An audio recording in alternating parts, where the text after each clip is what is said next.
This is R.K. Shukla, ex-faculty of ALM as well as Akash institute. और बच्चों, अभी मैं आप लोगों से बात कर रहा हूं नीट विनायक यूट्यूब चैनल पर। अभी मैं आप लोगों से बात कर रहा हूं, ठीक है। तो बच्चों, पिछला पेपर स्ट्रक्चरल एंड ऑर्गेनाइजेशन का एक मल्टीपल चॉइस क्वेश्चन पेपर मैंने अपलोड किया था। आज उसके बारे में हम लोग डिस्कशन करने वाले हैं, उसके आंसर को हम लोग डिस्कस करने वाले हैं। और असर्शन और रीजन का एक नया पेपर मैं आप लोगों को देने वाला हूं, आपके सामने रखने वाला हूं। असर्शन और रीजन का एक नया पेपर, ठीक है। तो चलिए बात करते हैं इसके बारे में और देखने का प्रयास करते हैं कि जो क्वेश्चन हम लोगों ने किया था, जो क्वेश्चन हम लोगों ने सेटल किया था, किस तरह से उसका सेटल होना है, ये हम जानने का प्रयास यहां पे कर रहे हैं। तो देखो, सबसे पहले क्वेश्चन के पैटर्न के बारे में थोड़ा हम लोग डिस्कस कर लें। पहले भी हम लोग इसके बारे में बात कर चुके हैं, एक बार और बात कर लें। देखो, 2021 और 22, इन 2 सालों में असर्शन और रीजन के जो क्वेश्चन हैं उनका पैटर्न बदल गया है। अभी जो पैटर्न है वो कौन सा पैटर्न है, अच्छी तरह से याद रखना। इनका जो आज का पैटर्न है वो कौन सा है, वो statement first and statement second, जो कि आपके सामने स्क्रीन पर है। और 2003 में भी यही, 23 में भी यही आने की संभावना है। तो ये एक क्वेश्चन है जो हमारा मॉडल क्वेश्चन है, इसको देखें। इसमें सबसे पहले देखो, statement first, 3 chamber, statement first 3 chamber heart is found in faces, ठीक है। फिर स्टेटमेंट 2 है, it is consist of 1 atrium and 2 ventricle, ठीक है। अब देखो, ये दोनों ही स्टेटमेंट बेसिकली गलत है। ये दोनों ही स्टेटमेंट यहां पर गलत है, इस बात को अच्छी तरह से याद रखना है। तो अब देखो, इसमें जो ऑप्शन फर्स्ट है वो क्या है, both statement are wrong. Option second क्या है, first is correct and second is wrong. Option third क्या है, second is correct and first is wrong. और फोर्थ वाला जो ऑप्शन है, वो the statement are correct. You have to keep in your brain, दोनों स्टेटमेंट कैसा है, करेक्ट। अब यहां पर हम आगे बढ़ते हैं। हमारा क्वेश्चन नंबर फर्स्ट क्या है, स्पर्मेथिकी is a site for storage of sperm received during copulation। याद रखना, फेरिटिमा, अर्थवर्म का ये क्वेश्चन है। किसका क्वेश्चन है, अर्थवर्म का क्वेश्चन है। बच्चों, एक कंफ्यूजन मैं यहां पर आप लोगों का और दूर कर दूं। एक कंफ्यूजन इस बात को लेकर है कि अर्थवर्म, कॉकरोच और फ्रॉग हमें तैयार करने हैं या नहीं करने हैं। अच्छी तरह से याद रखना, ये टॉपिक हमें निश्चित रूप से तैयार करने हैं, इनको छोड़ना ही नहीं है। अगर इन टॉपिक को हम छोड़ेंगे तो निश्चित रूप से हम दिक्कत में फंस जाएंगे, तो ये हमें तैयार करने हैं। Got it my point. तो चलो अब देखते हैं, जरा इस क्वेश्चन को यहां समझने का प्रयास करते हैं। तो देखो क्या है, spermatheca, spermatheca is the site for storage of sperm receive during copulation. बिल्कुल करेक्ट बात है।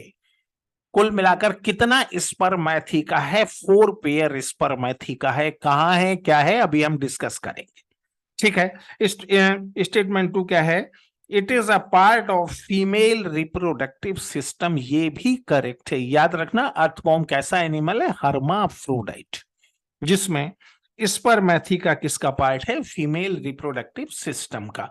अब जरा इसका एक डायग्राम देख लो। ये इसका 4th सेगमेंट है, ये 5th सेगमेंट है, ये 6th, ये 7, ये 8, और ये हो जाएगा 9 सेगमेंट। अब देखो, 6, 7, 8 और 9 में से प्रत्येक मेटामियर में 1 पेयर स्पर्मेथिका है। याद रखना, ये फर्स्ट पेयर स्पर्मेथिका, ये सेकंड पेयर, ये थर्ड पेयर और ये 4th पेयर। कुल मिलाकर 4 पेयर स्पर्मेथिका यहां पर है। और एक और यहां पर इंटरेस्टिंग बात है, जो 6th वाला स्पर्मेथिका है, इसका ओपनिंग कहां है, 5/6 के जंक्शन पर। सेवंथ वाले का कहाँ है 6/7 के जंक्शन पर, 8 वाले का कहाँ है 7/8 के जंक्शन पर, और 9 वाले का कहाँ है 8/9 के जंक्शन पर। तो 4 पेयर स्पर्मैथिका 6, 7, 8, 9 में है, और उनका स्पर्मैथिकल जो पोर है 4 पेयर 5/6, 6/7, 7/8 एंड 8/9 मेटामियर में है। तो इसको अच्छी तरह से समझना, and it's a part of female reproductive system, इस बात को समझ लेना। अब आ जाओ question number 2। Female genital aperture is found at ventral side of 13th मेटामियर। एकदम गलत बात है। फीमेल जेनाइटल एपर्चर कहाँ होता है? 13th पर नहीं होता, 14th पर होता है। पहली बात तो ये याद रखना। दूसरी बात, it is 1 pair in number, ये भी गलत बात है, क्योंकि फीमेल जेनाइटल एपर्चर कितना होता है? सिंगल और अनपेयर्ड होता है। तो ये बात भी यहाँ पर पूरी तरह से गलत है। इस बात को अच्छी तरह से यहाँ पर याद रखना, गलत बात है। अब थोड़ा देखें इसका। अब क्वेश्चन नंबर 3, अब यहाँ पे क्वेश्चन नंबर 3 के बारे में थोड़ा सा हम लोग बात कर लें। 1 pair of ovaries are found at 13th metamere. बिल्कुल ठीक बात है। अभी बेटा इसका डायग्राम हम लोग देखने वाले हैं। स्टेटमेंट 2 क्या है? Ovaries are followed by oviduct. एकदम गलत बात है। याद रखना, ओवरी के बाद क्या होता है? ओवरी के बाद ओविड्यूकल फनल होता है। इस बात को याद रखना। क्या है ओवरी के बाद? ओविड्यूकल फनल। और ओविड्यूकल फनल के बाद क्या आएगा? ओविड्यूकल फनल के बाद ओविडक्ट आएगा। इस बात को अच्छी तरह से दिमाग में सेट करके रखना, ठीक है? तो अब इसमें जो पहला स्टेटमेंट है ये सही है, दूसरा स्टेटमेंट कैसा है? गलत है। आंसर क्या हो जाएगा? आंसर हो जाएगा सेकंड। इस बात को अच्छी तरह से दिमाग में सेट करके रखना, ठीक है? अब यहां पर आता है क्वेश्चन नंबर 4।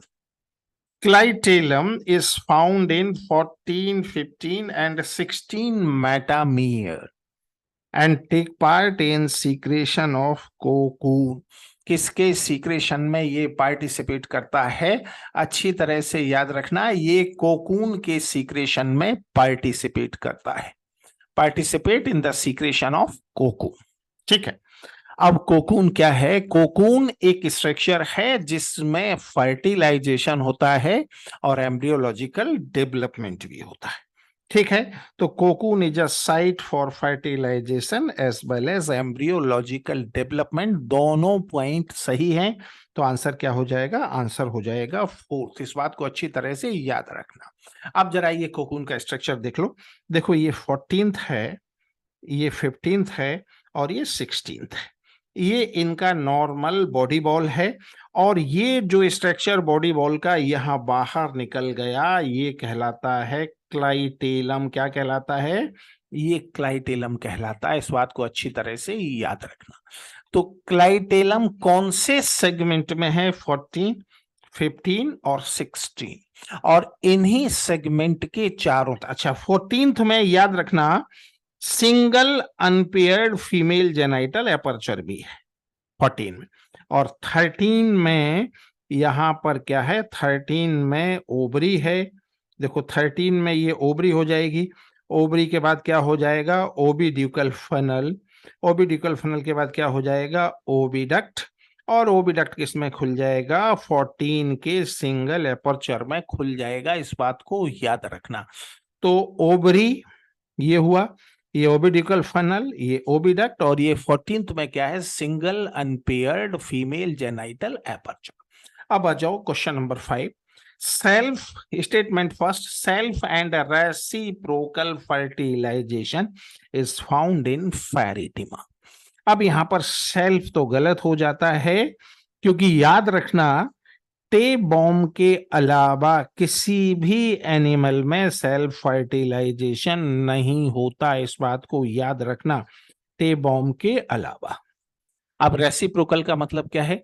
रेसिप्रोकल का मतलब, जैसे दो एनिमल हैं ए, मान लो कि दो एनिमल हैं ए और बी, तो एक ही समय पर कॉपुलेशन के दौरान ए अपने स्पर्म बी को डोनेट करेगा और बी अपने स्पर्म ए को डोनेट करेगा। मतलब दोनों ही डोनर भी हैं और दोनों ही रेसिपिएंट भी हैं। इस बात को निश्चित रूप से याद रखना। दो एनिमल हैं, दोनों ही डोनर भी हैं और दोनों ही कैसा है, रेसिपिएंट भी। नॉर्मली देखो क्या होता है कि हर्माफ्रोडाइट एनिमल में भी जब कॉपुलेशन होता है तो एक समय में एक ही एनिमल स्पर्म का डोनर होता है। स्पर्म का डोनर होता है मतलब मेल के रोल में होता है, और दूसरा एनिमल रेसिपिएंट होता है मतलब फीमेल के रोल में होता है। बट इसमें दोनों ही एक ही समय पर डोनर हैं और दोनों ही एक ही समय पर रेसिपिएंट हैं। तो ऐसा फर्टिलाइजेशन क्या कहलाता है, रेसिप्रोकल। तो रेसिप्रोकल यहां पर करेक्ट है, बट ये सेल्फ गलत है। ठीक है, फिर statement 2, during copulation both the animal take part in exchange of sperm for another animal. Statement 2 बिल्कुल करेक्ट। स्टेटमेंट फर्स्ट गलत है एंड स्टेटमेंट 2 बिल्कुल करेक्ट है। आंसर क्या हो जाएगा, आंसर हो जाएगा थर्ड। इस बात को अच्छी तरह से याद रखना। आंसर क्या हो जाएगा, आंसर हो जाएगा थर्ड। फिर आ जाओ question number 6। Two pair of testes are found in earthworm in 10th and 11th मेटामियर। बिल्कुल ठीक बात है। एक पेयर 10th मेटामियर में है और एक 11th मेटामियर में है। बिल्कुल करेक्ट बात है। Each of testis is followed by spermiducal funnel. ये भी ठीक है। जैसे ये टेस्टिस है, टेस्टिस के बाद क्या है, स्पर्मिड्यूकल फनल, उसके बाद क्या है, बासा डिफरेंस। दोनों स्टेटमेंट करेक्ट है। आंसर क्या हो जाएगा, fourth. Got it my point. अब जरा यहां पर ये डायग्राम थोड़ा समझ लो। ये इसका 10th सेगमेंट है, ये 11th मेटामियर है और ये 12th मेटामियर है। Because of complete metameric segmentation is there. Because of complete metameric segmentation is there. That's why such kind of segment are called as metamer. ऐसा सेगमेंट क्या कहलाता है, ऐसा सेगमेंट मेटामियर कहलाता है। इस बात को अच्छी तरह से यहां पर याद रखना है। ठीक है, तो अब देखो 10th सेगमेंट में ये 1 पेयर टेस्टिस, ठीक है, ये टेस्टिस हो गया और एक पेयर टेस्टिस 11th में। टेस्टिस के ठीक बाद देखो ये स्ट्रक्चर क्या है, ये स्पर्मिड्यूकल फनल और उसके बाद क्या है, वासा डिफरेंस। तो 1 पेयर टेस्टिस कहाँ है, 10th में। उसके ठीक बाद क्या है, स्पर्मिड्यूकल फनल। उसके ठीक बाद क्या है, वासा डिफरेंस। ठीक है, और उसके बाद 10th वाले टेस्टिस से जो स्पर्म बनेंगे उनके मैच्योरेशन के लिए सेमाइनल वेसिकल कहां पर है, 11th में है। इसका मतलब 10th में जो स्पर्म बनेगा पहले वो 11th वाले सेमाइनल वेसिकल में जाएगा, वहां पर उसका स्टोरेज होगा प्लस मैच्योरेशन होगा। ठीक है, फिर यहां से निकलकर ये वापस 10th में जाएगा और कहां जाएगा, स्पर्मिड्यूकल फनल में जाएगा। ठीक है, इसी तरह से 11th वाले टेस्टिस में जो स्पर्म बनेगा पहले ये 12th वाली सेमाइनल वेसिकल में जाएगा, वहां पर इसका स्टोरेज प्लस मैच्योरेशन होगा और उसके बाद ये वापस 11th वाले स्पर्मिड्यूकल फनल में जाएगा। बेटा बहुत छोटी छोटी बातें हैं, इनको समझ लो। और अगर इन चीजों का डिटेल पढ़ना है तो उस पर मेरे चैनल पर ये फेरिटिमा, कॉकरोच और फ्रॉग तीनों का डिटेल वीडियो है, उसकी लिंक मैं डालूंगा डिस्क्रिप्शन में। ठीक है ना, उसकी लिंक कहां रहेगी, डिस्क्रिप्शन में रहेगी। और इसके बाद वाला जो पेपर है अच्छी तरह से याद रखना। बेटा एक बात मेरी अच्छी तरह से यहां समझ लो, अगर किसी भी बच्चे को ये लगता है कि हमें फेरिटिमा, कॉकरोच और फ्रॉग नहीं पढ़ना है तो ये अप्रोच खतरनाक है। ऐसा हमें निश्चित रूप से नहीं करना है। इन तीनों एनिमल को हमें निश्चित रूप से पढ़ना है। इस बात को अच्छी तरह से याद रखना। ठीक है, और दूसरी बात ये, अगर इसमें जरा सी भी समझने में दिक्कत है तो इनका बहुत डिटेल वीडियो मैंने बना रखा है, उसका आप इस्तेमाल कर सकते हो और उस वीडियो से आपको इसका सारा डिटेल मिल जाएगा। तो उसका आपको इस्तेमाल करना है। इस बात को अच्छी तरह से दिमाग में सेट करके रखना है। ठीक है, बात समझ में आ रही है? तो इस बात को अच्छी तरह से दिमाग में सेट करना है। ठीक है, चलो अब यहां से हम लोग आगे बढ़ते हैं। यहां से आगे बढ़ेंगे।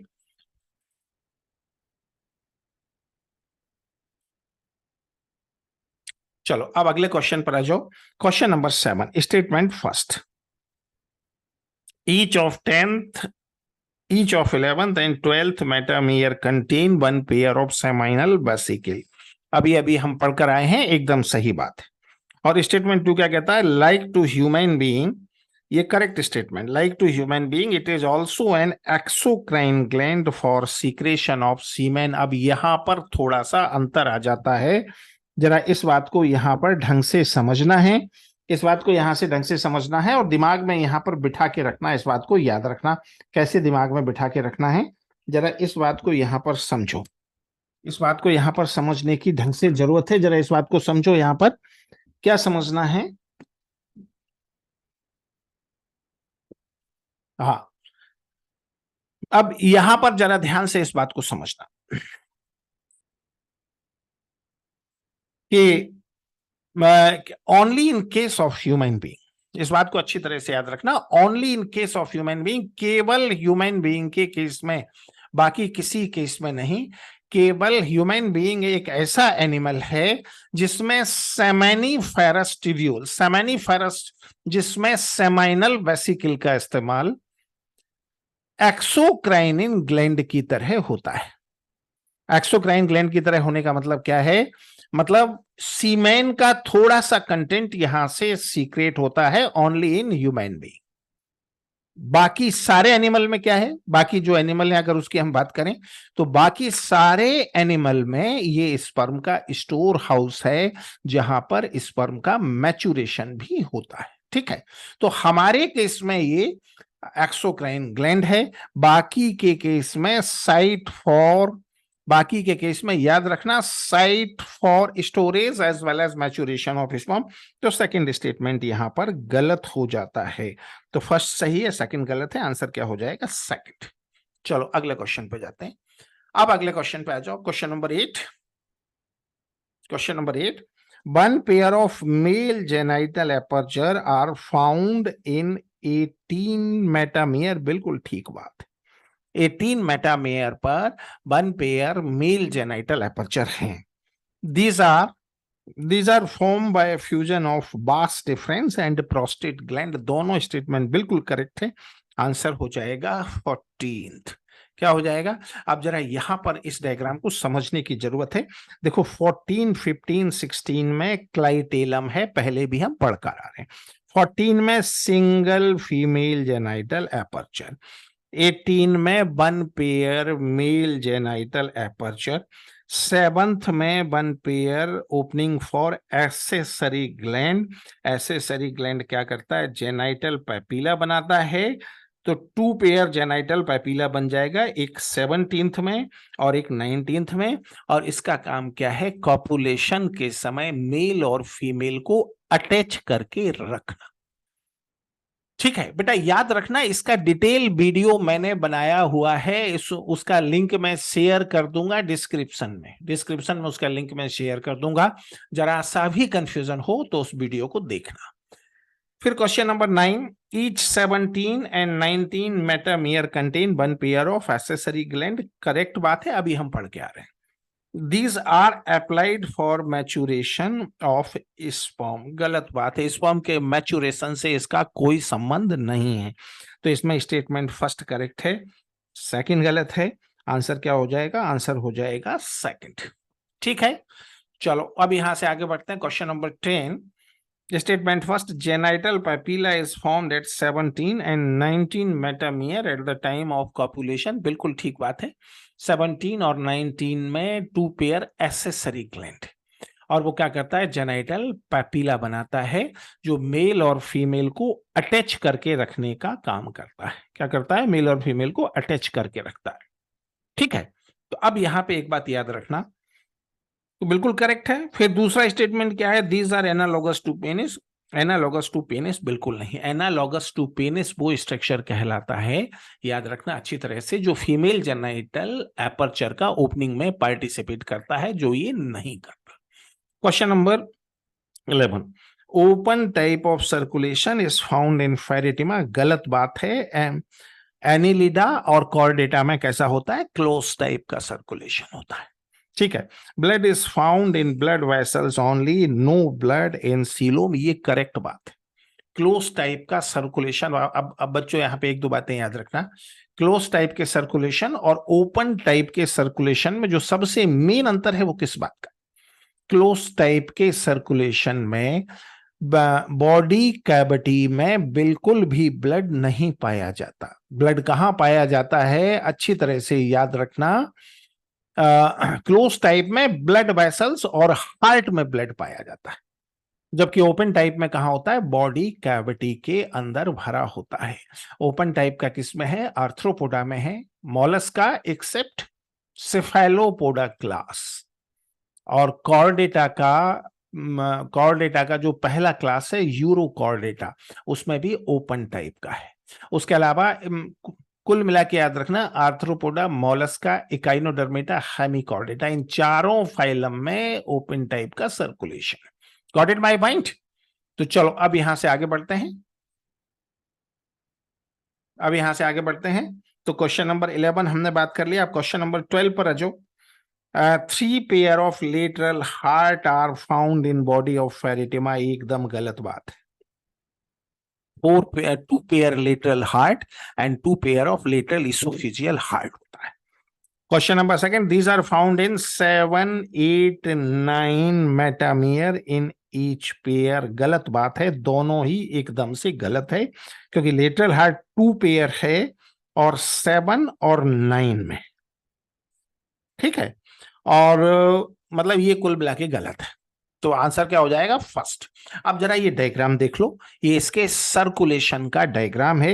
ये डोर्सल लॉन्गिट्यूडनल ब्लड वेसल्स है, और ये वेंट्रल लॉन्गिट्यूडनल ब्लड वेसल्स है, और ये सुप्रा इसोफिजियल ब्लड वेसल्स। अब देखो, पहला लेटरल हार्ट कहां पर है, 7th में, किसे जोड़ता है, डोर्सल लॉन्गिट्यूडनल ब्लड वेसल्स को वेंट्रल लॉन्गिट्यूडनल ब्लड वेसल से। दूसरा भी किसमें है, 9th में है, और इन दोनों को ही जोड़ता है। तीसरा हार्ट है लेटरल इसोफिजियल हार्ट, और ये डोर्सल और सुप्रा इसोफिजियल को वेंट्रल से जोड़ने का काम करता है, और ये 12 और 13 में है। बेटा ये हम इसका लेटरल व्यू देख रहे हैं, तो हमें एक एक दिखाई दे रहा है, दूसरे साइड में भी दूसरे होंगे। और अगर मैं बात करूं ये 10th सेगमेंट है, ये 11th सेगमेंट है, इनमें एंटीरियर लूप हैं, 11th है, इसमें 10th एंड 11th में ये हैं, और ये किसे कनेक्ट करते हैं, याद रखना, 10th और 11th में ये हैं, ये किसे कनेक्ट करते हैं, ये सुप्रा इसोफिजियल ब्लड वेसल्स को लेटरल लॉन्गिट्यूडनल ब्लड वेसल से कनेक्ट करने का काम करते हैं। Got it my point? अब आ जाओ, 2 pair of supra oesophageal heart are found in Pheretima in 12th and 13th pair each. 12th and 13th pair each, बिल्कुल करेक्ट बात है, अभी अभी हम पढ़कर आए। These connect dorsal plus supraesophageal blood vessels with the ventral, ये भी करेक्ट है, अभी अभी हम पढ़कर आए हैं। एक बार फिर देख लो सुप्राइसोफिजियल के बारे में।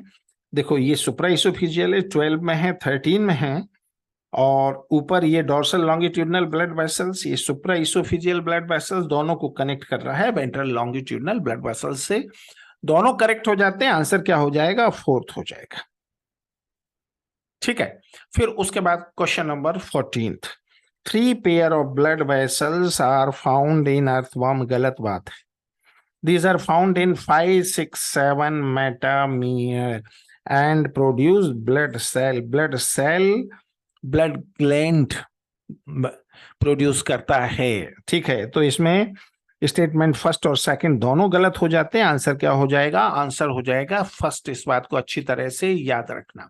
फिर statement 50, Nephridia are excretory as well as osmoregulatory organ for earthworm। बच्चों एक बात यहां पे याद रखना, जितने भी excretory organ है वो सब के सब ऑस्मो रेगुलेशन का भी काम करते हैं।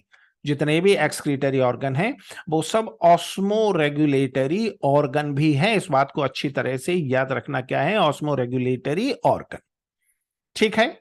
और एनिलिडा में जो एक्सक्रीशन और ऑस्मो रेगुलेशन कौन करता है, वो नेफ्रीडिया करता है, ठीक है ना।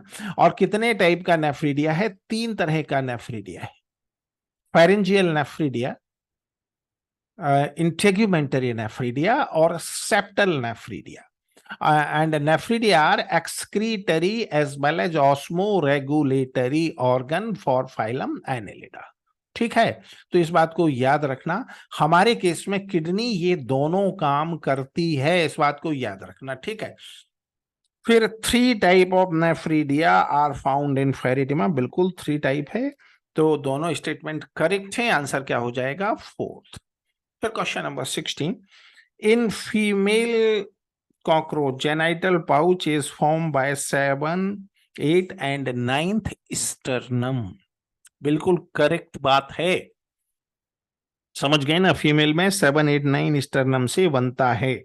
It is a site for fertilisation and formation of ootheca, ये भी करेक्ट है, दोनों स्टेटमेंट करेक्ट है। आंसर क्या हो जाएगा, 14th। याद रखना, फेरिटिमा, कॉकरोच और फ्रॉग, इन तीनों का डिटेल आपको मेरे चैनल पर मिल जाएगा, उसकी लिंक मैं शेयर कर दूंगा डिस्क्रिप्शन में, ठीक है। फिर statement first, heart of cockroach is consist of 13 chamber, 13 pair ostia and 12 pair एलरी muscles. 13 chamber, 13 pair ostia and 12 pair एलरी muscles. It is a true myogenic heart of arthropoda.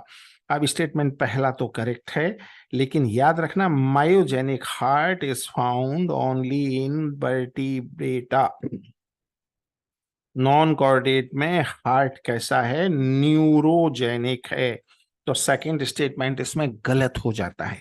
तो answer क्या हो जाएगा, आंसर हो जाएगा सेकंड। अब थोड़ा सा इस बात को हम समझ लें, इसमें इसके हार्ट का थोड़ा सा हिस्सा हमने बनाया। जैसे देखो, इसमें ये फर्स्ट चैम्बर है इसके हार्ट का, ये सेकंड चैम्बर है, ये थर्ड चैम्बर है। इसी तरह से कुल मिलाकर कितना चैम्बर है, 13, ठीक है। एक ही ब्लड वेसल्स है जिसका नाम है एंटीरियर एओर्टा, इसके अलावा कोई भी ब्लड वेसल्स इसमें नहीं है, ठीक है। प्रत्येक चैम्बर के लेटरल साइड में 1 पेयर ऑस्टिया है और 2 चैम्बर के जंक्शन पर 1 पेयर एलरी मसल्स है। तो एलरी मसल्स टोटल कितना हो जाएगा, 12 पेयर, ऑस्टिया कितना हो जाएगा, 13 पेयर, और चैम्बर ऑफ हार्ट कितना हो जाएगा, 13, ठीक है। तो चलो अब question number 18, 1 pair anal style is found in 9th segment of male only. बिल्कुल करेक्ट बात है, केवल मेल में होता है, और ये क्या करता है, सेक्सुअल डायमॉर्फिज्म का कैरेक्टर है। It is a character of sexual dimorphism in cockroach. दोनों स्टेटमेंट करेक्ट है। आंसर क्या हो जाएगा, आंसर हो जाएगा 4th, ठीक है। फिर question number 19, 100 to 120 Malpighian tubule are found at the junction of foregut and midgut। गलत बात है। पहला तो ये 100 से 120 नहीं है, ये 100 से 150 है, पहली बात तो ये याद रखना। दूसरा, ये मिडगट और हाइंडगट के जंक्शन पे होता है, फोरगट और मिडगट के जंक्शन पे नहीं होता।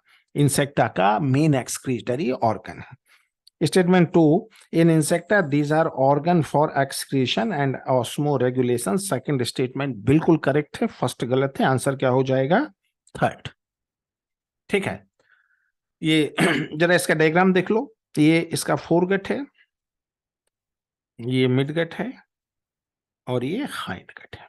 फोरगट और मिडगट के जंक्शन पर देखो 8 हिपैटिक सीका और एंटेरिक सीका है। क्या करता है, डाइजेशन प्लस 6 to 8 है ये, डाइजेशन प्लस एक्सक्रीशन, मतलब ये लीवर का एनालॉगस, ठीक है। मिडगट और हाइंडगट के जंक्शन पर मैलपीजियन टिब्यूल है। कितना है 100 to 120, केवल एक्सक्रीशन करता है तो क्या है, एनालॉगस टू किडनी। ठीक है, चलो अब question number 20। Cockroach contain 6 ganglia in thorax and 3 ganglia in abdomen, बिल्कुल करेक्ट है। अभी हम इसका डिटेल देखते हैं। Ganglia are found only in male, in female nucleus are found, गलत बात है, मेल और फीमेल दोनों में गैंग्लिया है। तो स्टेटमेंट फर्स्ट यहाँ पे करेक्ट है, सेकंड यहाँ पे गलत है। आंसर क्या हो जाएगा, आंसर हो जाएगा सेकंड। ठीक है, अब यहां पर आ जाओ। देखो ये पहले जो 3 लार्ज साइज के गैंग्लिया हैं ये थोरेक्स में होते हैं, क्या कहलाते हैं, थोरेसिक गैंग्लिया। और उसके बाद ये कुल मिलाकर 6 जो छोटे साइज के जो रेड कलर से बने हुए हैं, ऑरेंज कलर से, ये एब्डोमिनल गैंग्लिया, ये कितने हैं, 6। और गैंग्लिया को जोड़ने वाला ये जो स्ट्रक्चर है इसे कहते हैं पेयर्ड लॉन्गिट्यूडनल कनेक्टिव। और ये कंप्लीट स्ट्रक्चर क्या कहलाएगा, ये कहलाएगा ventral solid double nerve cord.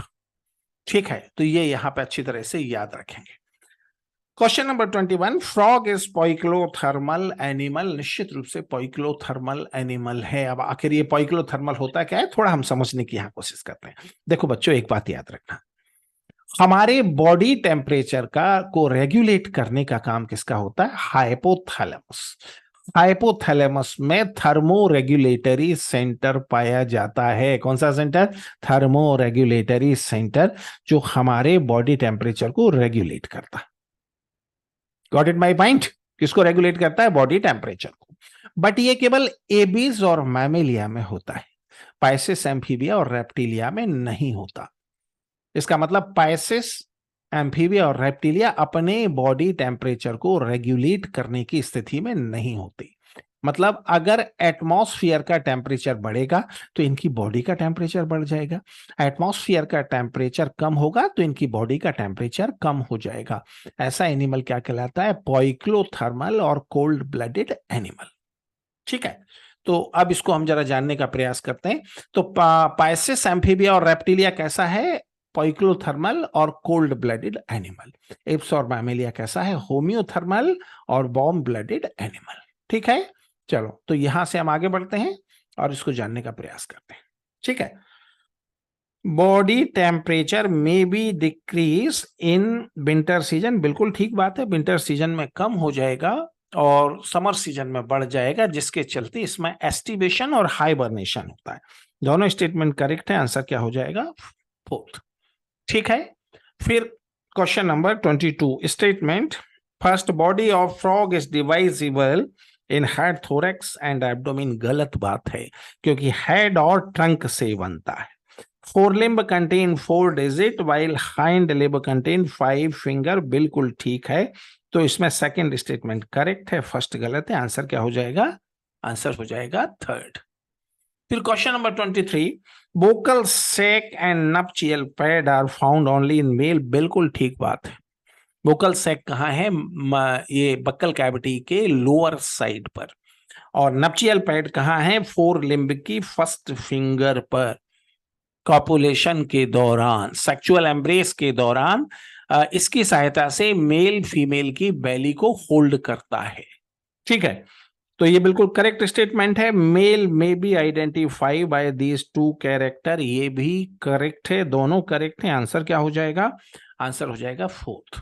ठीक है, अब question number 24, statement first 3 chamber transitional heart is found in frog, बिल्कुल ठीक बात है। But 2 ventricle and 1 auricle found in heart, ये गलत बात है। 2 ऑरिकल एंड 1 वेंट्रिकल होता है।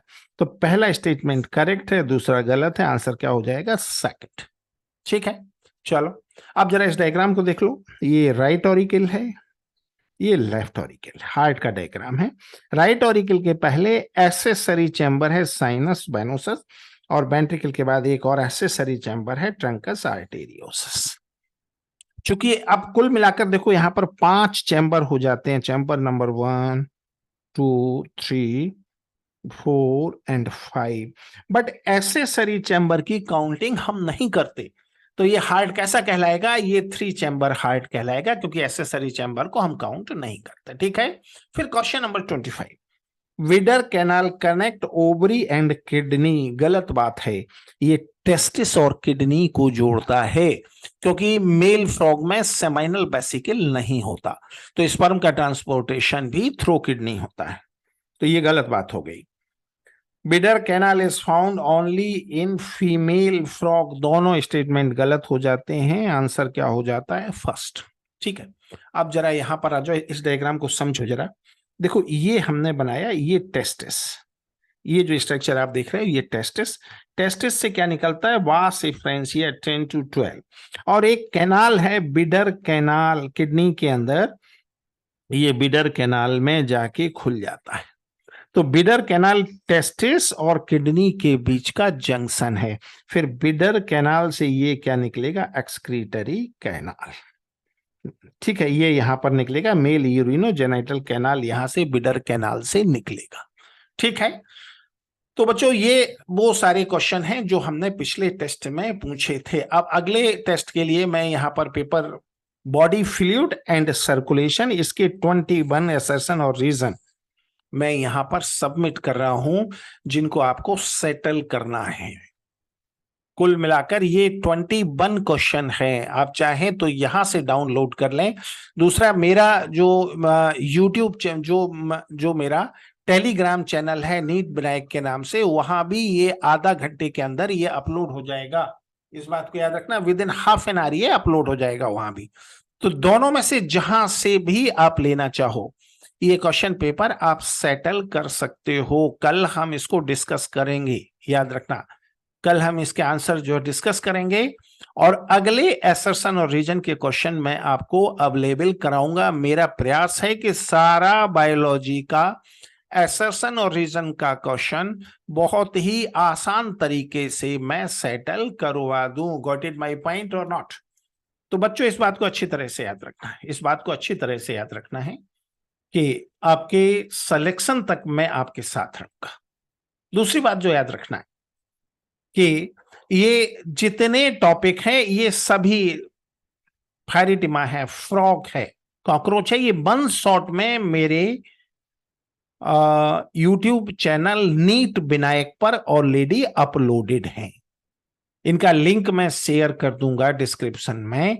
तो अगर ये आपको लेना है, अगर इसमें कोई भी कंफ्यूजन आपको रहता है, वैसे तो इनमें जितने क्वेश्चन बनते हैं वो सभी इस टेस्ट में मैंने अवेलेबल करा दिए। फिर भी अगर इन एनिमल का आप डिटेल देखना चाहते हो तो इसका लिंक मैं शेयर कर रहा हूं, लिंक से ये सारे एनिमल आपको मिल जाएंगे। गॉट इट माय पॉइंट और नॉट? ये सारे एनिमल आपको मिल जाएंगे। ठीक है, अगर अभी तक आपने चैनल को सब्सक्राइब नहीं किया है तो चैनल को सब्सक्राइब करें, शेयर करें और अच्छे अच्छे कमेंट करें। और आखिरी बात, अगर कोई ऐसा बच्चे आपके कांटेक्ट में हैं जिनके लिए कोचिंग की फील्ड को अफोर्ड करना संभव नहीं है, तो उन तक मेरा वीडियो निश्चित रूप से पहुंचाएं। शिक्षा सबसे कीमती वस्तु है, सबसे जो स्ट्रॉन्ग वेपन्स हमारे हाथ में है वो एजुकेशन है, और एजुकेशन को निश्चित रूप से अंतिम व्यक्ति तक पहुंचना चाहिए। Okay, all the best.